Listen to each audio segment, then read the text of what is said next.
All right, welcome. In today's video, we're going over the 16 ways to ensure that you're awkward and insecure when speaking to camera to make YouTube videos. By following these rules, you're going to guarantee that you don't grow an audience and build any sort of community around what you do. Now, the reason I'm framing it this way is because of something called inversion thinking. I learned this from James Clear, who's the author of Atomic Habits. Now, what inversion thinking does is flips our way of thinking about a goal. So instead of thinking, how can I be confident and charismatic on camera, we think, how can I guarantee that I am insecure and awkward on camera? Now, our brains are actually wired to be better at looking for problems than looking for solutions, so we can basically leverage the natural ability of our brains to start shining a light on things that we hadn't considered before. So you can actually grab this as a free PDF I've got in the description if you want to print this on your wall, and make sure you stick to the end because I'm going to be giving a mic drop by flipping these on their head and showing you the 16 things that you should do to be confident and charismatic on camera. If you're new here to the channel, my name's Thomas. I've been a full-time content creator for the last 9 years,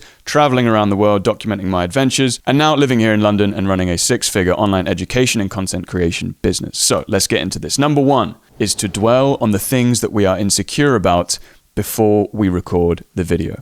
So really think about, what are people going to think about me? What if they think I'm stupid? What if they think I'm ugly? This is critical to be insecure on camera. Number 2, you're going to get in your head and overthink. By ensuring that all of your energy is taken up by overthinking, you're going to guarantee that you leave no space for actually connecting with what you're saying. This is an amazing way to start stumbling over your words and not connecting with your audience. Number 3, we're going to talk from a rigid and blocked up body. So the best time to record is probably at the end of a long, hard day when you've been sitting down all day, because you're going to ensure that your voice is nice and blocked up, that your voice isn't resonant, and that you're in a super logical and boring headspace. All right, number 4, just before you start recording, make sure you've checked the little mental box of, I know the bare minimum about my topic. By picking a subject that you don't really know anything about, you're going to really ensure that you cannot connect ideas and talk about anything in depth, and just talk about the surface level rough plan that you have, like somebody who's just reading off their PowerPoint presentation slides. Even better than this is that you don't have any plan at all. So you just go completely off the cuff, you press record and just start rambling about anything that comes to your mind. This is an amazing way to waste everyone's time. Okay, this is great. Okay, next up. You want to make sure you have dark and unflattering lighting. Make sure that the shot has lots of sort of noise, artifacts in it because your camera is struggling to boost up the exposure. Ideally have some sort of overhead lights that look harsh, yellow, and give you panda eyes. This is going to absolutely guarantee that no one takes you seriously as a creator, which is amazing for repelling audiences. Don't get mad, by the way. This is me using inversion thinking, all right? I'm not being horrible. Next up, we want poor and ideally distracting sound quality. So by having terrible sound quality, this is going to ensure that no one actually hears what we're saying. And actually, audio is far more important than video. So even if you have a poor shot, it's actually better to have a poor shot and good audio than a great shot and bad audio. Now, this next one is incredible for boosting perceived insecurity and awkwardness. You're going to look everywhere apart from the camera, okay? It's incredible at reducing trust, all right? Especially if you sort of look at the especially if you sort of look at the camera sometimes. You just give it that sort of side eye, you know. And we're talking about this, and then we sort of flicker over. Not only are you going to make yourself feel awkward, it's also going to guarantee that no one trusts you. Number 9, we're going to fill any gaps or pauses in our sentences with sort of miscellaneous grunting sounds, such as or Now, it's imperative that we do not leave any silence. This is because silence is super awkward, right?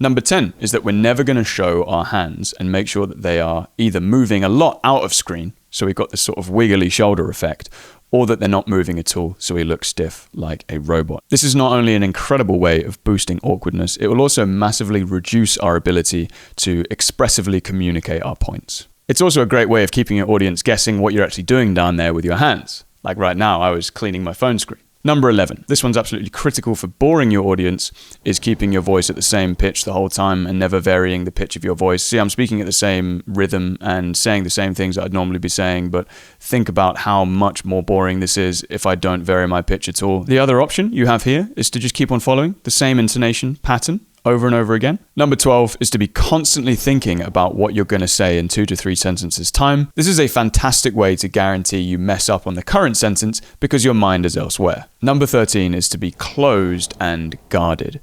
This means talking through a mask and not allowing your authentic self to actually show and shine through to your audience. Keep your true self hidden away at all costs, all right? Number 14 is to suppress your... Number 14 is to shut off and suppress your emotions by stuffing those emotions down and never allowing them to be shown on camera, whether they are joy and excitement, or maybe even frustration and sadness. However your emotions naturally want to come out, definitely don't let them, and instead never let them be seen. All right, rounding this out, number 15, do it once and then give up.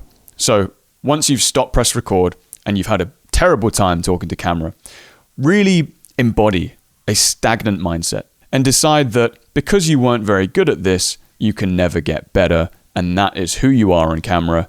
You're stuck here and you're never gonna get better. Finally, number 16 is to be somebody that you don't like on camera. So when you're watching your video back, really pick apart the things that you don't like about yourself and ensure that you get locked in a downwards emotional spiral. Okay, with that said, are you ready to run through the 16 commandments to talk to camera with confidence and charisma? Let's go. First, rather than dwelling on bad potential outcomes, we are going to visualize success. Visualize in your mind your audience reacting well to your videos. Feel it in your chest, how people are going to connect with you, be inspired by you, the community that you're going to build. See yourself there. Feel it as if you're there already. Number 2, rather than getting in your head and overthinking, you're going to get out of your head. You're going to get into your body. You're going to breathe. You're going to free up headspace so you can talk and connect to the camera with presence and clarity. Next, rather than talking from a rigid and blocked body, you are going to activate your body. You're going to open your body, specifically your chest, your throat, so that you can talk and express to your audience with a powerful and dynamic voice. Next, know more than you need to about your topic. What you are presenting in your video should only be a small section of what you actually know about it, so you can form connections and go in depth where you need to. This shows. Next, you're going to plan out your video and know your plan. You don't have to memorize the script, but you have to memorize the plan, okay? Know how your points connect together.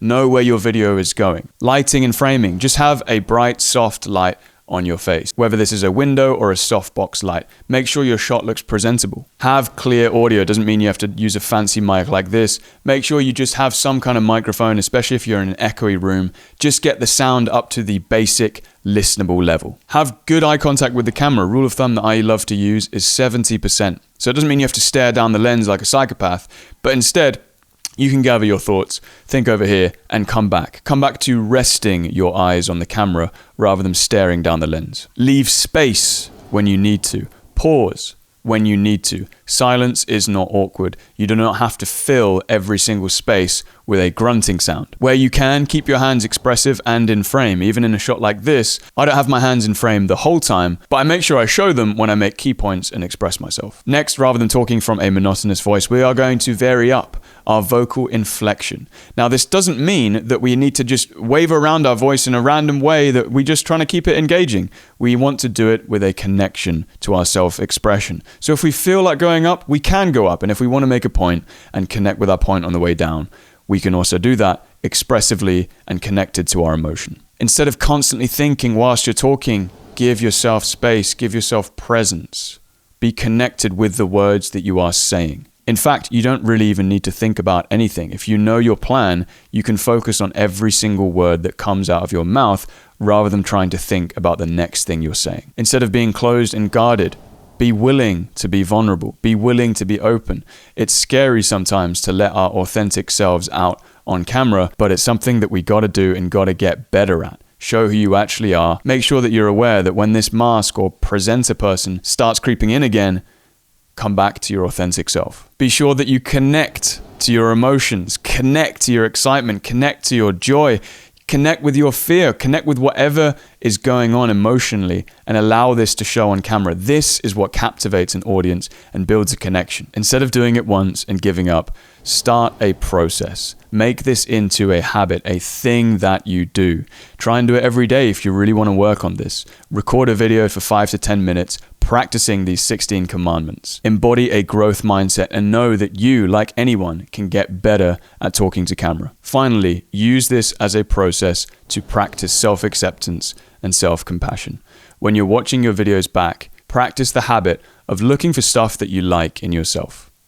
When we talk on camera, it can be a real reflection, a real mirror, staring in the mirror at ourselves the whole time, watching our bad communication habits, looking at spots on our face, looking at our bad hair, whatever it is. Instead of looking for all those negative things, look for the positives. Look for any small win where you thought, cool, I communicated in that way this time. That was nice. Or, you know what, I'm actually looking all right in this video.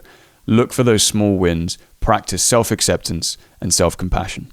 So there you go. As I said, I've put these 16 commandments into a neat little PDF that you can print out and have on your wall to remind yourself of these things next time you talk to camera. And if you want to know how to get your subconscious mind to work with you rather than work against you when you are speaking on camera for YouTube, watch this video next.